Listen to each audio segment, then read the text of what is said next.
गरुड़ पुराण की कथा आती है कि यमराज जी एक तोता को देख के हंस गए। तो तोता बोला कोई और हंस जाए तो बात बनेगी, यमराज हंस रहा है। तोते के मित्र थे गरुड़ जी, भगवान के वाहन। तो अपनी पहुंच लगाते हैं ना लोग, जब संकट में आते हैं तो अपनी पहुंच लगाते हैं, जैक लगाते हैं, हाथ पांव फड़ाते हैं। गरुड़ जी को कहा कि भैया तुम कैसे भी एक काम करवा दो। बोले क्या? ये यमराज जी मुझे देख के हंस गए हैं, मुझे लग रहा है अब मेरे जीवन के दिन 4 बचे।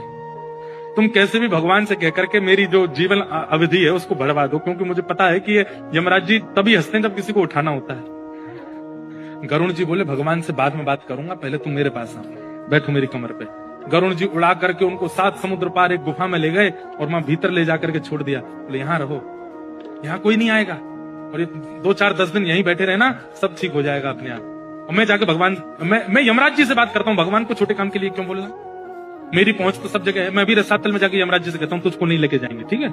तोता बड़ा खुश हुआ, बहुत बढ़िया है, मैं यहीं रह लूंगा 4-5 दिन। यमराज जी के पास गए सीधे गरुड़ जी। गरुड़ जी तो भगवान के वाहन है, सब खड़े होते हैं, उनको देख के यमराज जी बोले आइए आइए। कैसे आए? बोले हम बस एक बात कहने आए हैं, फिर हमको जाना है वैकुंठ। हमारा एक मित्र है तोता, वहां का, उसका ये नाम है। बोले अच्छा, तुम उसको देख के हंस गए थे परसों, क्यों हंसे थे? कोई योजना बन रही हो तो मत बनाना। अच्छा, उस वन के तोते के बारे में? बोले हाँ, मैं तो उसको देख के इसलिए हंस गया था, मैंने कि देखो कैसे कर्म की विधि, ये अभी यहाँ बैठा है और इसकी मृत्यु 7 समुद्र पार एक गुफा में बिल्ली के खाने से होगी, और मैं ये सोच के हंस रहा था कि ये 7 समुद्र पार पहुंचेगा कैसे। तभी यमराज जी बोले देखो देखो आ गया। पीछे देखा तो उस तोते की आत्मा आ रही थी, मर गया।